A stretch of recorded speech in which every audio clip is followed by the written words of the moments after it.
Well, welcome everyone. Thank you so much for joining us this evening.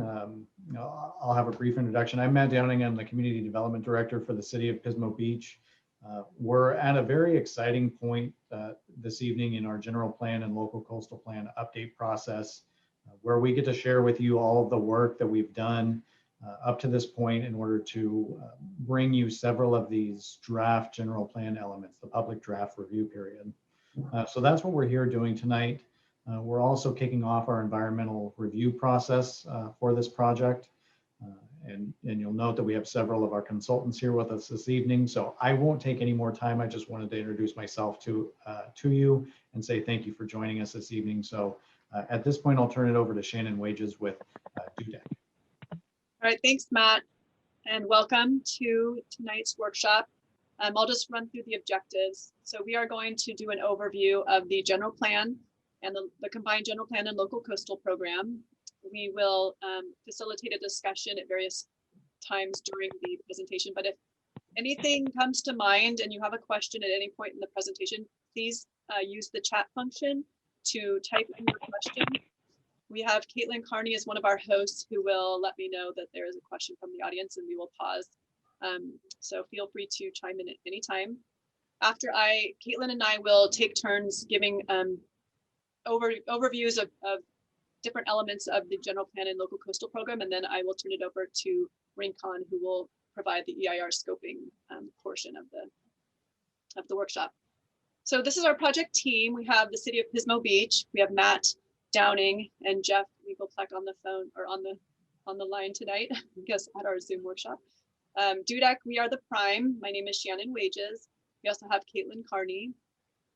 Lisa Wise Consulting is on our team as well, who is not joining us tonight, but she will be hosting workshops in the future. She is responsible for updating the city's implementation plan and their zoning ordinance. Rincon is with us tonight, who is preparing the city's environmental impact report for the general plan. And Moffitt and Nickel, who was one of our early consultants on this project, who did the early sea level rise analysis that fed into our general plan update. So I'm going to start off by just providing an overview. So Jeff, did you want to do an overview? I guess this is your slide. I'm not sure if you wanted to chime in and give some more information at this point, or if I should just continue. I would just continue, Shannon, go right ahead. Okay. So I first wanted to just go through what a general plan is and what a local coastal program is. A general plan is a comprehensive blueprint for meeting the city's long-term vision for the future. It is comprised of 7 elements or topics that are required by state law, plus any others that the city feels are important to include. So tonight we'll be discussing the land use element, a conservation and open space element, the safety element, and the noise element. And other required elements include a housing element and circulation element, which were both recently updated. The city is also in the process of updating 2 more elements, including a parks and recreation element and a public facilities element. And all elements include goals, policies, and actions for achieving the community's vision. A local coastal program, or LCP for short, carries out the California Coastal Act within a local jurisdiction's coastal zone and guides land use and development while protecting coastal resources. It is comprised of 2 components, so a land use plan and an implementation plan. And sometimes cities separate these 2 general plans from local coastal plans, but since almost all of the city is within the coastal zone, Pismo has a combined general plan, local coastal plan, which means that portions, I'm sorry, was there a question?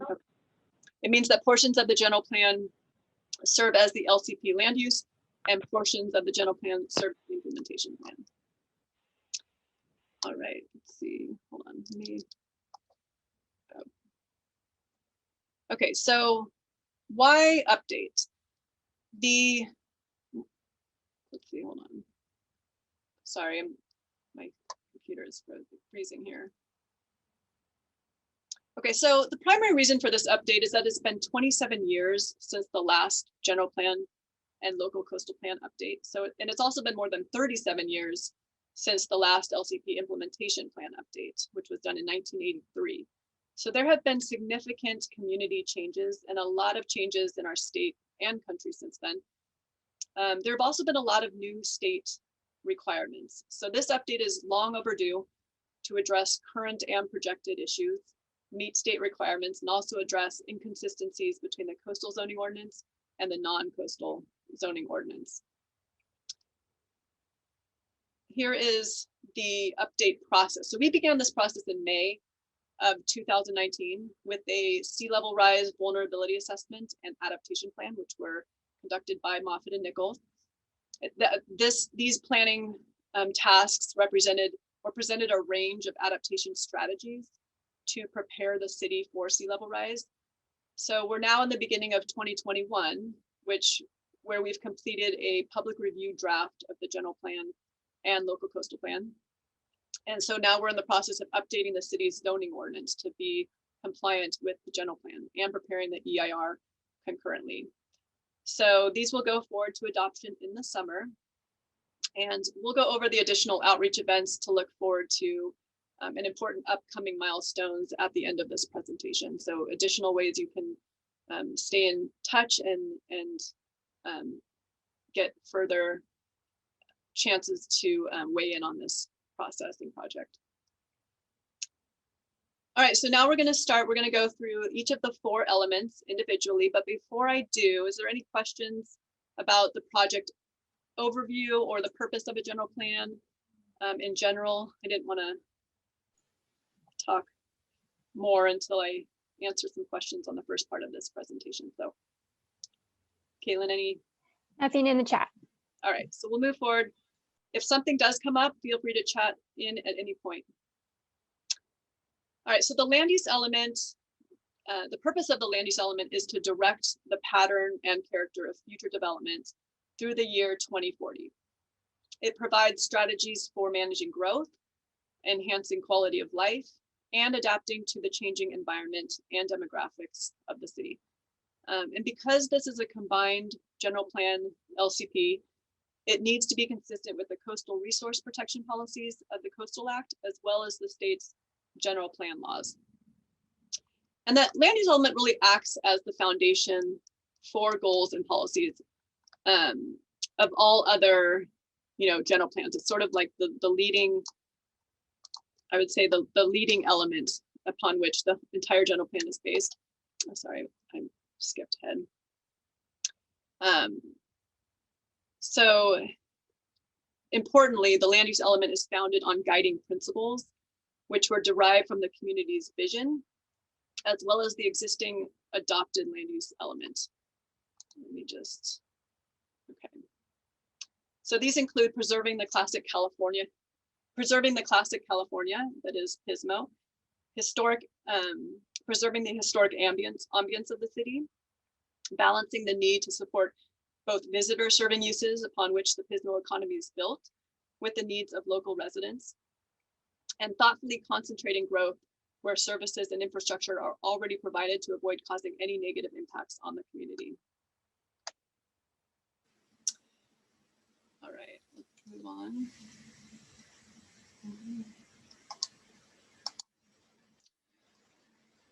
Okay, so Pismo Beach is organized into neighborhood planning areas with each its own name and unique characteristics. So the first general plan in 1992 contained 18 planning areas, which we've consolidated into 10. That's what this map shows. And really they were combined considering that many of them had similar characteristics. And all of these planning areas are predominantly built out to their maximum development potential based on their designated land uses and associated density limits, with little to no developable acres remaining. So as such, redeveloping properties or reusing buildings for new uses are encouraged and commonly used practices within the city. And we'll go through each one of these planning areas individually to give you sort of what the high level goal is and the policy topics within each planning area. So this is a map of the coastal zone. As you can see, it covers practically the entire city, with the exception of a small portion of the Freeway Foothills planning area and a portion of the Pismo Heights planning area and Oak Parts Oak Parks planning area, so the southeastern portion of the community.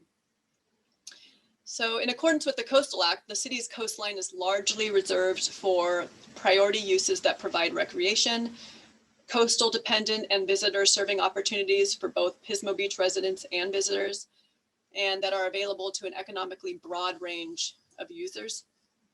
So this is why the economy will likely remain a tourist economy, because of its restrictions on use, being in the coastal zone, and also because, of course, people enjoy visiting the coast.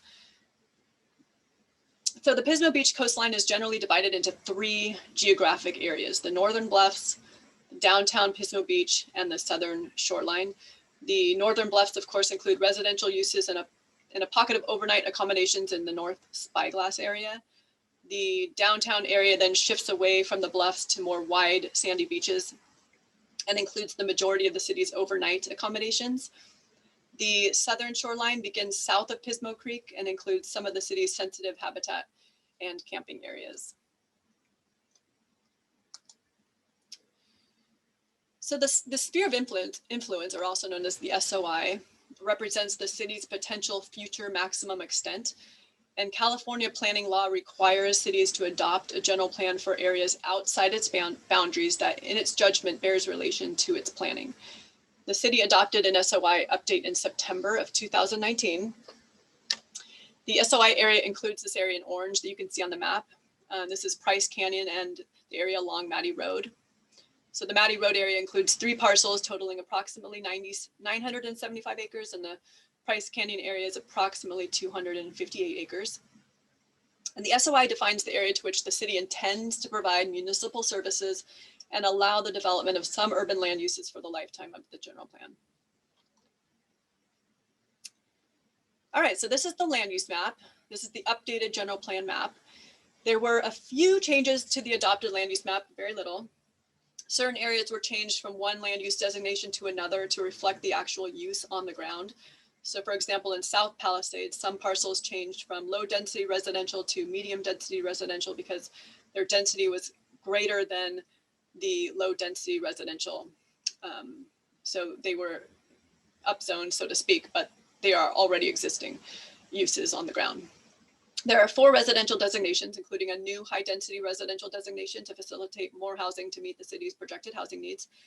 There are 3 commercial designations, 1 industrial, 1 mixed use, 1 public, semi-public, and 1 open space designation.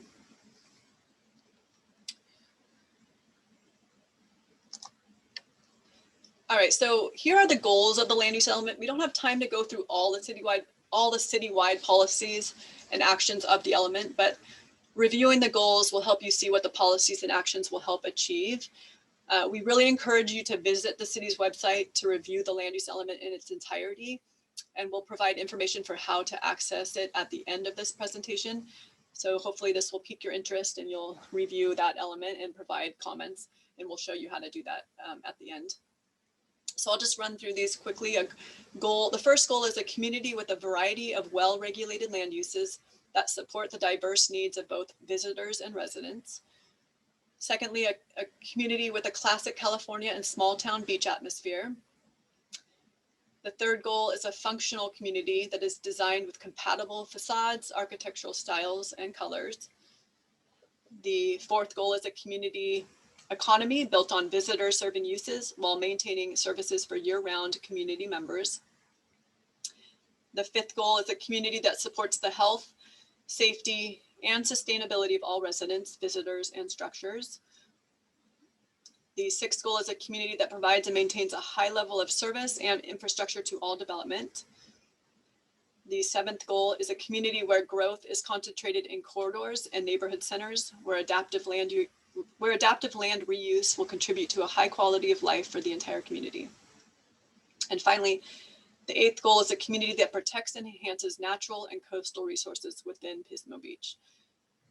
So you can see we cover a range of topics, and each goal has its own set of policies and implementing actions to achieve that goal.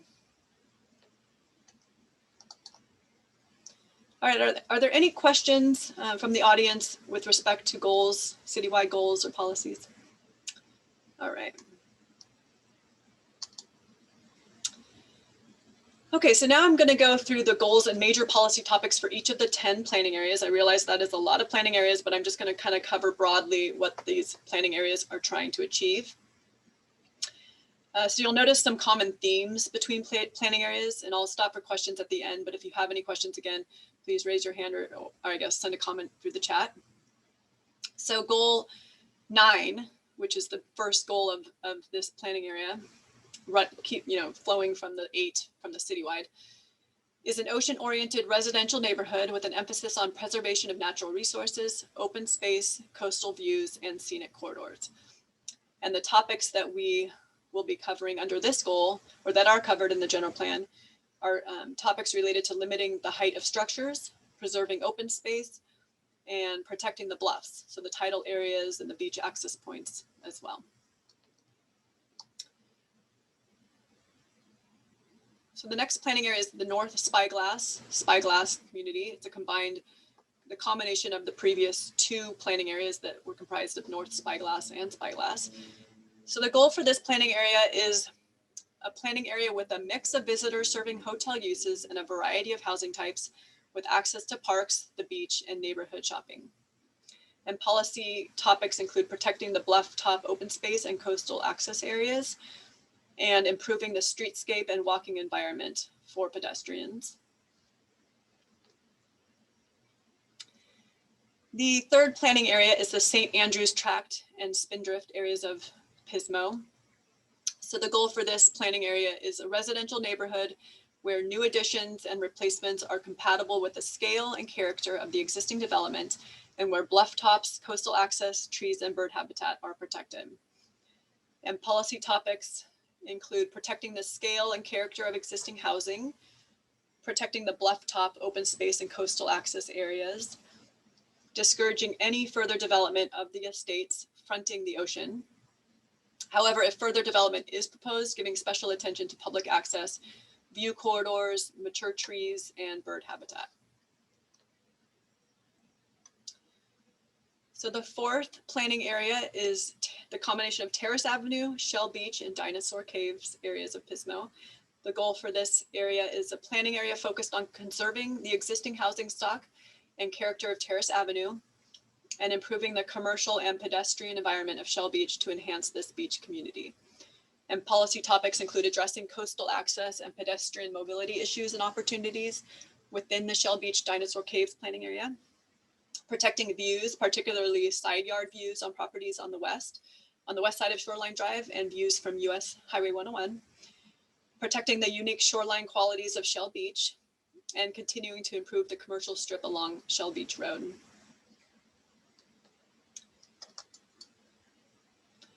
Right, so the fifth planning area, if I'm counting correctly, is the Motel District. So this planning area, the goal for this is a planning area that serves as a key focus for Pismo Beach's visitor serving industry, with special consideration given to retaining and upgrading existing motel uses and preserving ocean views and bluff access.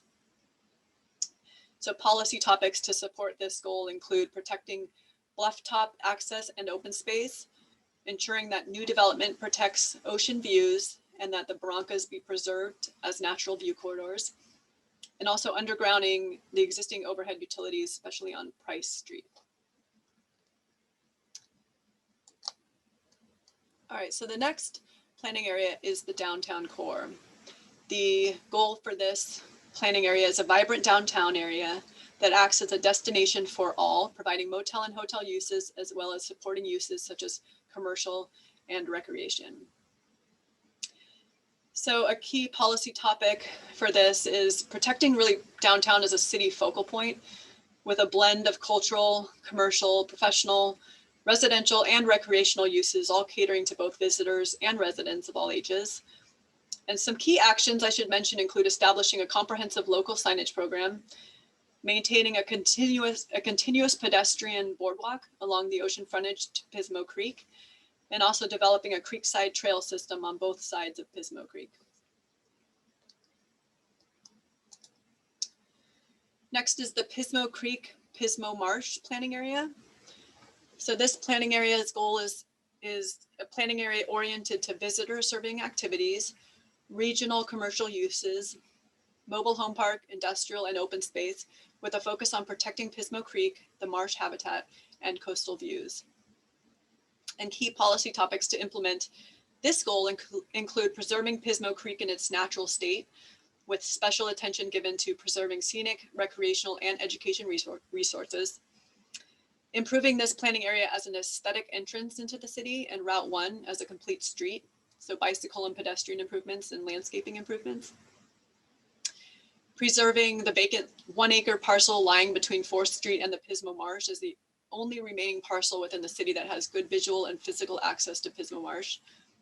And creating a more pronounced modern gateway into Pismo Beach, so a new welcome sign to Pismo Beach, for example.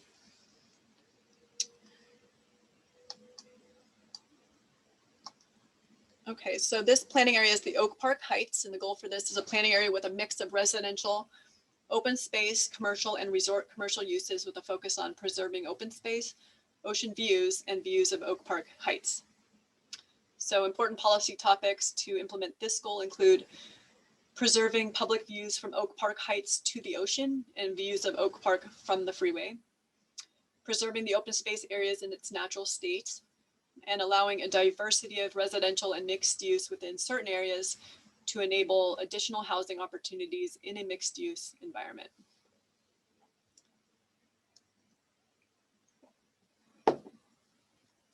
All right, so the Pismo Heights planning area, the goal for this area is a planning area with a mix of residential housing types, as well as the Francis Judkins Junior High School, the City Hall Complex, and Businger Public Park. Some key policy topics to implement this goal is protecting known archaeological sites in the planning area, ensuring that development on county property adjacent to Pismo Heights is coordinated with the city, and restricting residential uses in steep slope areas to protect open space and reduce wildfire risk to homes.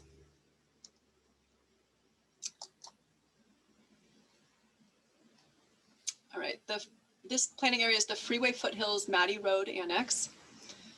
The goal for this planning area is a planning area with a mix of housing types, open space, and commercial uses, with an emphasis on preservation of the spectacular views and foothills that provide an important visual and open space backdrop for the entire northern half of the city.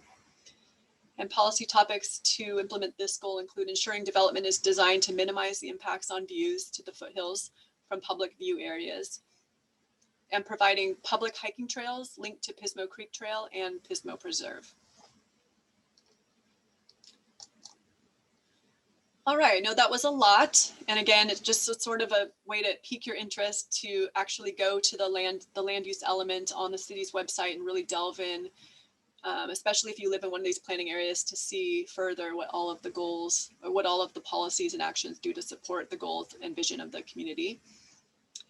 Caitlin, do we have any questions from the audience at this point? Okay. No, we don't. Okay, so I'm going to move on to conservation and open space, and Caitlin's going to provide an overview of this element. Thanks, Shannon. So the conservation element identifies natural resource areas and ecosystem benefits that should be preserved and enhanced within the city. The open space element identifies and designates areas that should be preserved as undeveloped and that may be used by the community for natural spaces or recreational resources. Since the conservation element and the open space element are so closely related, in the city of Pismo Beach, they're actually combined into one element. And together they meet state requirements for the general plan. In addition to general plan requirements, the conservation and open space element also meets state and federal laws, including the Coastal Act requirements to protect important coastal resources, as well as implementing the Migratory Bird Treaty Act to protect breeding and nesting birds and their habitat. Caitlin, I don't mean to interrupt you. We just got a message that apparently the Zoom meeting is not working for a few of our members of the public trying to get in. Okay. Are they trying to get in through their Laptops? They're trying to get in, yeah, I believe so, from the flyer, and it's asking for a passcode. Okay, that's interesting. Let me find that. Let's see. The passcode is 425189. Try that. They shouldn't be needing a passcode, but try that and see if that works. 425189. Okay. Thank you. Mm-hmm. Should we wait to see if that works? And then I can. Let's give it a couple of minutes, yes. Okay.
Let me know, Matt, when you want to move forward and we'll continue.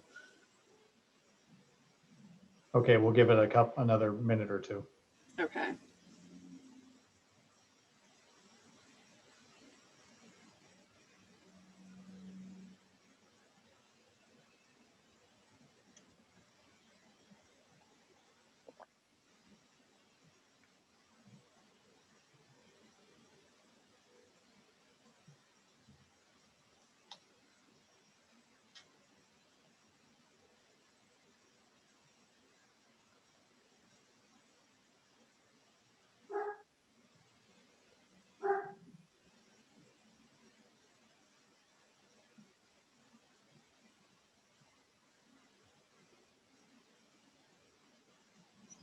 I mean, technically the password is embedded in the link.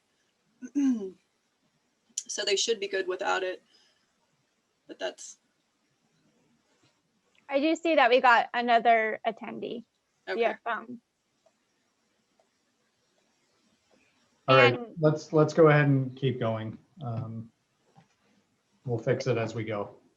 There is one question in the chat about this presentation being made available for people to watch in the future and they can't attend. And I think it is being recorded and will be posted on the city's website. Yes, it is being recorded and will be posted. Okay, great. Okay, so where was that? So the conservation and open space element is closely related to both the land use and the safety elements.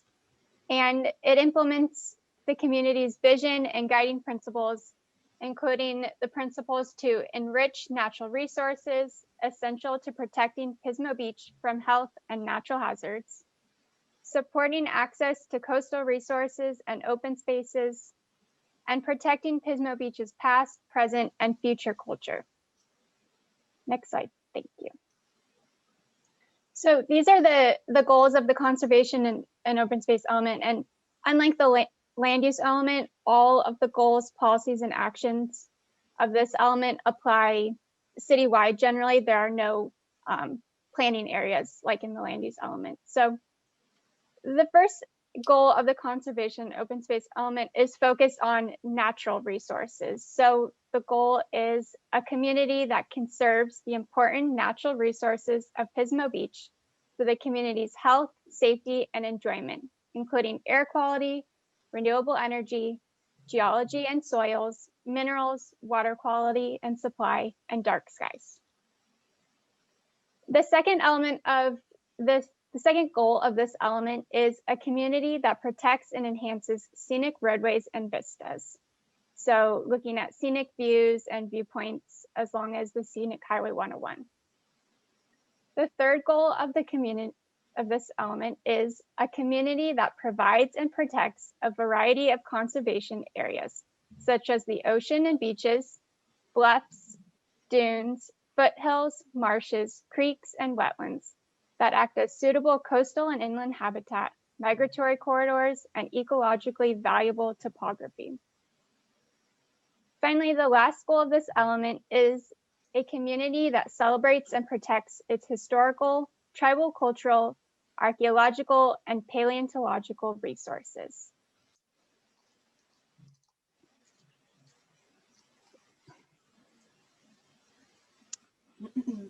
Similar to the other elements, this element has many policies and actions that will help lead the city into realizing its goals for the community over time. So, for example, for goal number 1, which focuses a lot on natural resources, there are many policies and actions that protect air quality, water supply and quality, and they do so by minimizing vehicle trips consistent with state law, minimizing pollutants, and requiring construction best management practices to protect water quality. This element also focuses a lot on the important biological resources in the city. So shown here, we have the monarch butterflies from the Grove. There's also protections for Pismo Creek and Pismo Marsh. So protecting them from development and also requiring buffers so that the habitat can exist over time. All right, are there any questions pertaining to the conservation and open space element? Okay, now we'll focus on the noise element. So the purpose of the noise element is to identify and analyze the major noise sources in the community and provide data and guidance to inform a pattern of land uses that minimize exposure of community residents to excessive noise. The purpose of this element is also to protect quiet areas of a community from noise and developing implementation measures and strategies to address existing and foreseeable noise problems. So this element must be consistent with state law and must identify and evaluate noise problems in the city from multiple sources. So this element relates to land use, it relates to circulation, it also relates to housing, because certain land uses in the city, of course, are noisier than others, such as industrial uses, and also certain highways, of course, generate more noise than slower moving roadways in the city. The community vision and guiding principles for the noise element include building around the following guiding principle, just covering the topics of noise levels and compatibility. So making sure land uses are compatible with respect to noise generation.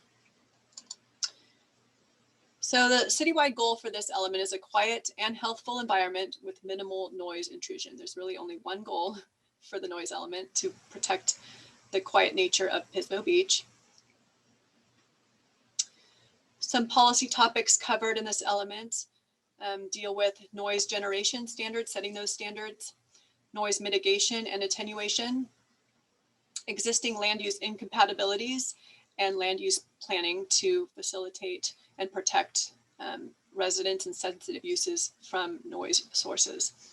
So some action examples include requiring noise studies for new commercial development, attenuating project-related traffic noise impacts near sensitive uses, addressing noise complaints, supporting attenuation of highway noise, and again, considering noise compatibility in land use planning.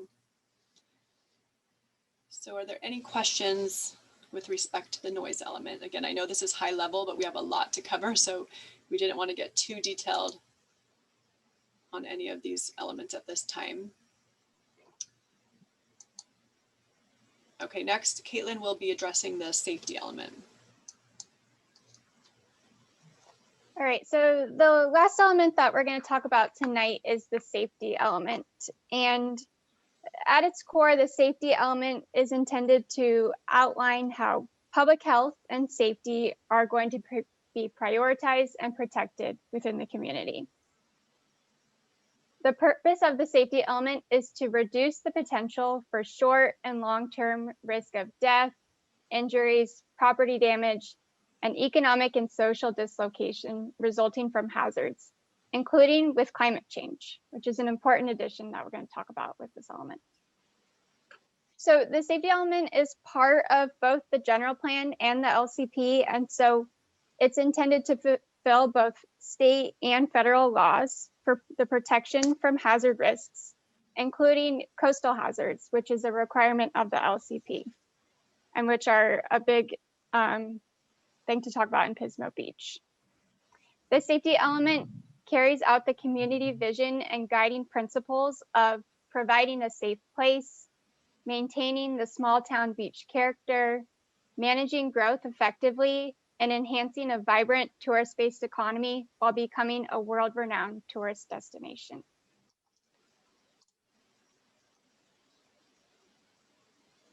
So in addition to just requiring that we have a safety element, state general plan law also dictates what hazards we have to address within the city.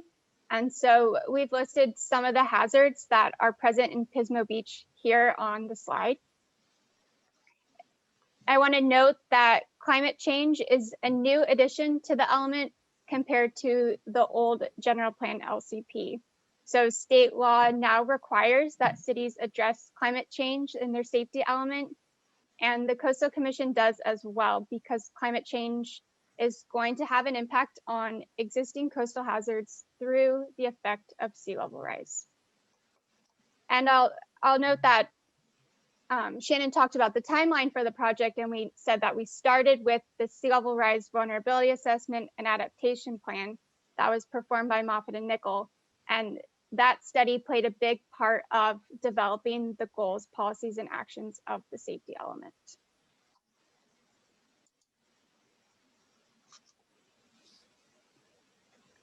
So the safety element has 3 goals. The first one is injuries and loss of life and the resulting social and economic dislocations are prevented and minimized. Goal number 2 is a community that minimizes damage to public and private property from hazards. And goal number 3 is a community that maintains its unique physiographic character, including its sandy and rocky beaches, to conserve soil resources and prevent excessive erosion due to wind and water.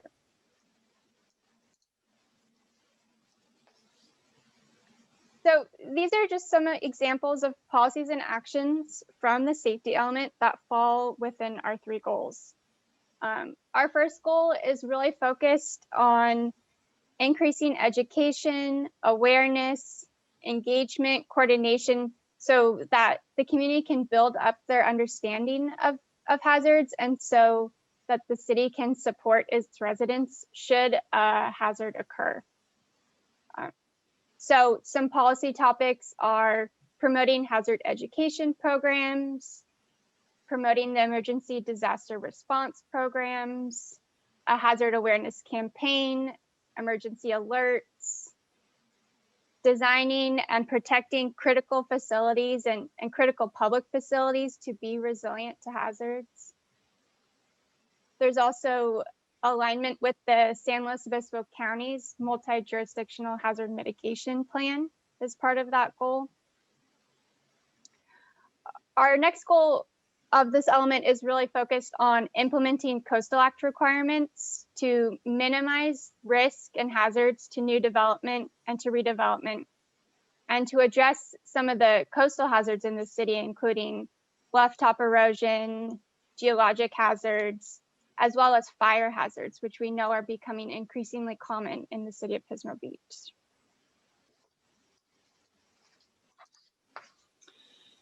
All right, so any questions for Caitlin on the safety element?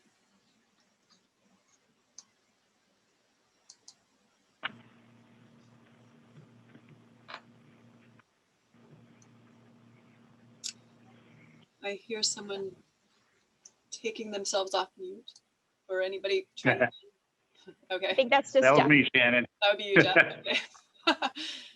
All That was right. me. So Jeff, did you want to Yeah, I go think through we got- milestones? Sure, I'll quickly hit the milestones just to let the folks out there know that this is not the only opportunity that I'll have to speak on this particular item, this topic. As you can see, we have pretty much something happening every month through September at least. And in February, we'll be touching base and talking about the zoning code, which is obviously more specific than the general plan, the implementation plan. We'll do another public workshop similar to this. We'll talk about existing conditions and potentially proposed changes. And then we get to March, it'll be a little bit smaller meeting than tonight's. We'll be talking about the facilities, which is a key element, especially when you're dealing with rains, things like that. How do you protect those key facilities that you have in the city? And we'll also be talking about the parks, recreation, and access element, which is another key piece. We don't have a specific date on that yet. And then we go into April. We are looking at having a joint planning commission and city council general plan and IP zoning study session, and that is targeted for April 13th. So we're going to go over quite a bit of material at that, primarily to give the planning commission and the city council, so we don't just spring everything on them at once. And that will be another opportunity for folks to give us some input. Then we get into May, the draft EIR, which will be our next item that we talk about tonight. The draft EIR will be complete, and we'll have a 45-day public comment period that will begin. And then onward into June, we're looking at the draft general plan elements that we're updating to go to, and the EIR to go to Planning Commission for consideration, assuming it gets through Planning Commission at that point. We will then target August for those same items to go to the City Council. As you see, if those go at the same time in August, we'll be taking the implementation plan and the zoning code to the Planning Commission. And then September, we would take the zoning code and the implementation plan to City Council. That would be the terminus of basically all of the city process at that point. And then it all goes to Coastal Commission for their consideration, which we anticipate there will be some discussion, but we have been working closely with coastal staff. We anticipate working closely with their commission as well. With that, unless Shannon or Caitlin, you have anything else to add, I would like to turn it over to, I believe, Nicole West with Rincon is going to be doing the EIR scoping meeting. Comments, let me jump on that. So if anybody has comments, please feel free to, you can snail mail them to us, but the best way is via online or email. That's my email. This is what I'm doing now. So I will be checking that and making sure any of your comments get put into the right place and discussed. So with that, let me hand it over to Nicole with Rincon to discuss the EIR scoping. Thank you, Jeff. So this meeting is the scoping meeting for the EIR, and we're really at the beginning of the EIR process. So this meeting has a couple purposes. The first is to inform the community and agencies about the project, which we've just heard the details of the project, and then to give some information on what the environmental review process is so you know what to expect. We also are soliciting comments from you on issues that you would like to see addressed in the EIR. And then let you know when the next opportunities will be for you to give input on the EIR.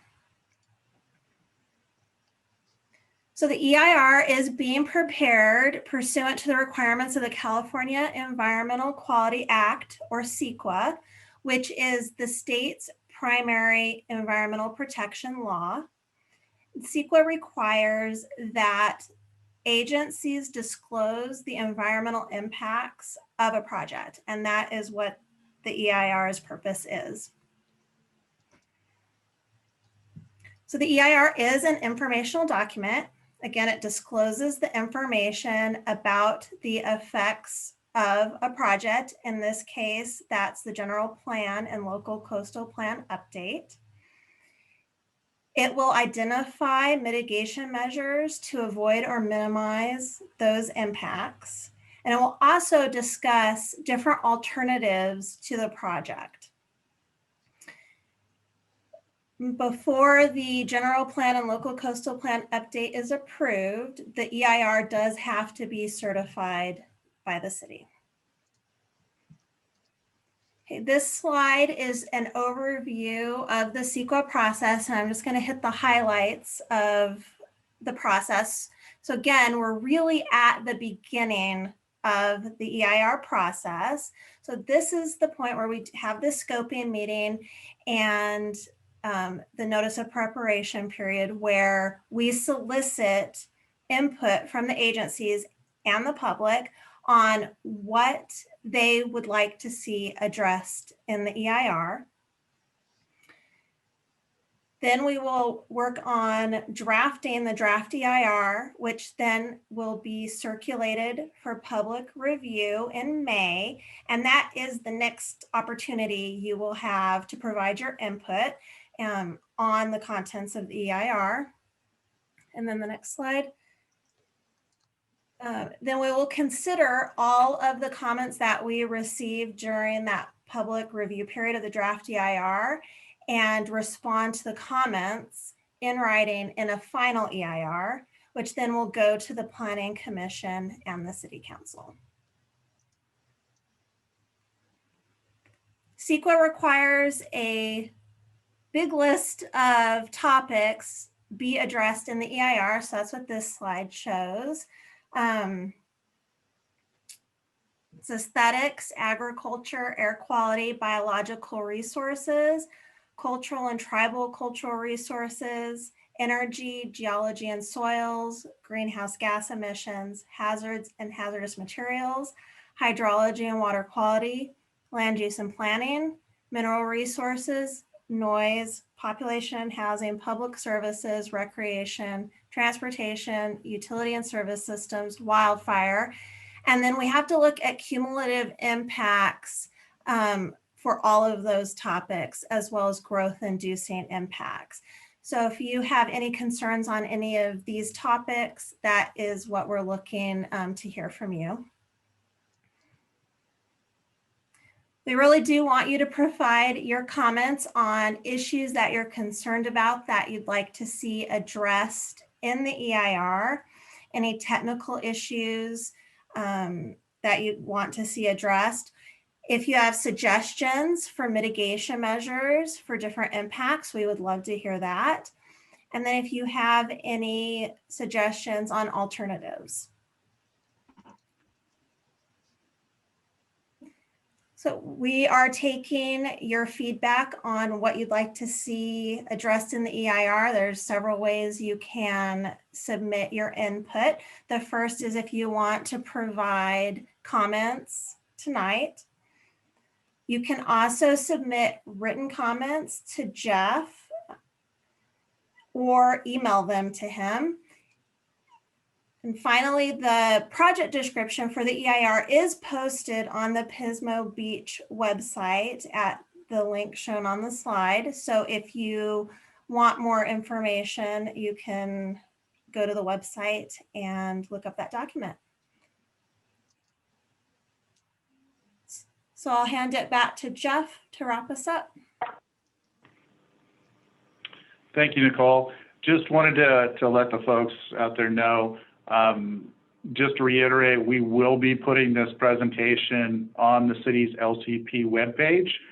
In addition, we will put just the PowerPoint on there if you need any of that information directly without having to listen to us talk. So we're happy to hear any questions. Again, I am the main conduit for the city. For any of the comments, questions, send them to me via the email just to make sure they're in writing. That way they'll be made part of the record.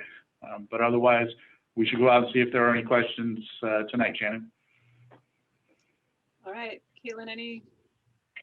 I'm gonna stop. Nothing coming from the chat yet. Okay. Well, as Jeff said, if you have, after reviewing the general plan and any materials or the project description for the EIR on the website, at that point, if you have any questions, please email them to Jeff. We will be leaving those up and receiving public comments for at least the next month, I believe, Jeff, right? Did we mention a time frame for collecting comments? I think we're going to leave it up. We're going to leave it, yes, we're going to leave it up for at least a month, and definitely tell your neighbors we do want input. We want to make this process as transparent as possible and get as much input as possible. We think we're in a good place, but we want to make sure that we have the public input as we go forward. So let your neighbors know. Yes, and we will also be posting the time frame on the city's website, so you can also sign up for email notices. If you want to get notices in advance of future workshops, please go to the website and insert your email into the contact form, and we will definitely email you direct invites to future community meetings. And with that, it's been exactly an hour, so right on time. I know we had more time planned, but don't want to take up too much of your precious time. So thank you so much for joining, and we hope to see you at future workshops for the Pismo General Plan and Local Coastal Plan. Thank you, folks. Thank you.